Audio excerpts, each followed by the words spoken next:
Welcome back to Britology, the channel where we uncover the untold stories behind Britain's hidden wealth, unseen estates, and secret worlds of the ultra-rich. Today, we're setting sail into a world that few ever get to witness.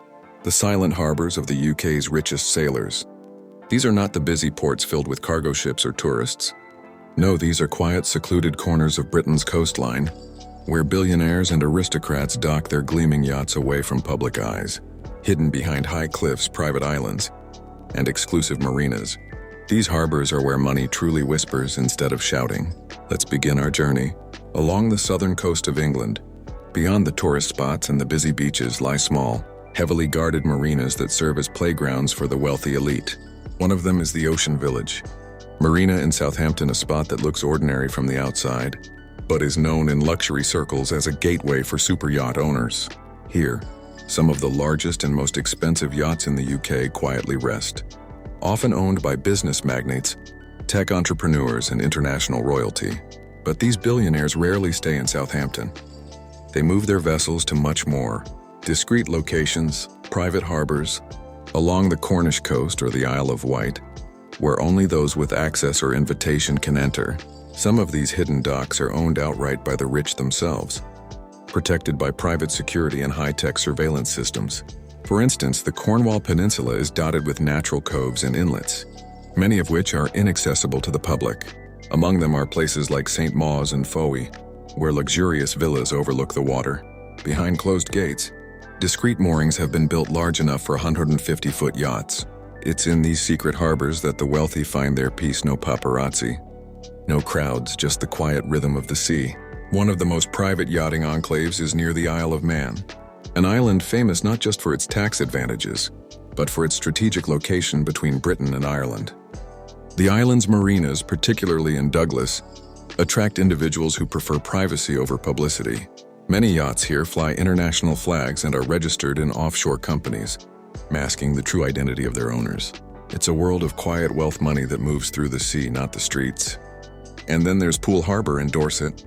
At first glance, it's a place for leisure boating, but within its sheltered waters lie sandbanks, often called Britain's Millionaires' Peninsula. Here, some of the richest people in the UK keep their yachts just steps away from their mansions. The harbour's calm waters and natural protection make it ideal for discreet sailing. But the most interesting part?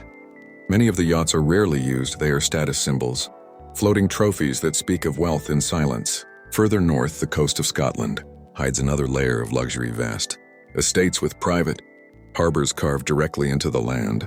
In the Scottish Highlands, where mist covers the sea in the early morning, there are secluded bays that belong entirely to private landowners.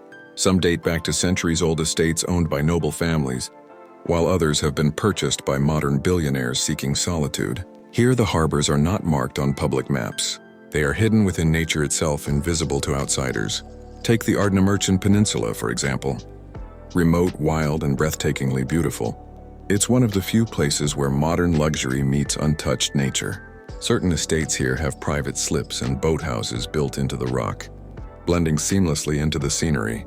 These secret harbors are used by their owners to escape, to anchor their super yachts in complete privacy, surrounded only by silence and sea.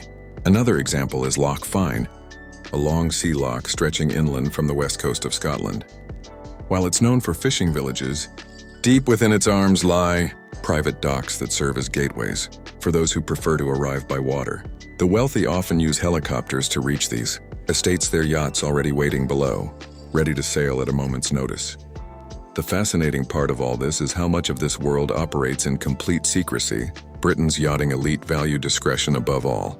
Many of the harbors and marinas they use are not listed in public databases. Some are built under private marine licenses. Others fall within estates large enough to have their own coastline. Even the crews who work on these yachts live under strict confidentiality agreements. They are trained not to reveal who owns the vessels, where they dock, or when they sail. For the ultra-rich, privacy is the ultimate luxury. But it's not just about hiding, it's about lifestyle. For these individuals, the sea represents freedom. It's a place where they can escape the constant surveillance of modern life. A yacht in a private harbor becomes a sanctuary, a floating palace that can sail away from the noise of the world. The design of these yachts often mirrors the wealth of their owners. Many are custom-built by renowned European shipyards like Sunseeker, princess yachts and feed ship fitted with Italian marble, private cinemas and helipads, yet you'll rarely see them in crowded ports like Monaco or Cannes. The richest British sailors prefer the quiet luxury of their home waters where the beauty of Britain's coast meets the calm of isolation.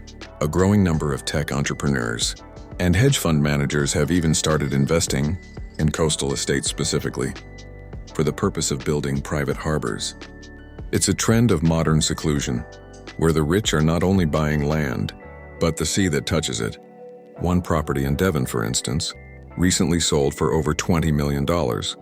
What made it special wasn't just the mansion, it was the private harbor that came with it, carved into a natural cove invisible from above.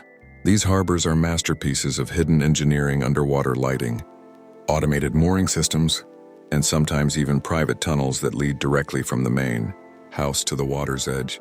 And while most people will never see these places in person, they play a quiet but important role in Britain's modern aristocracy.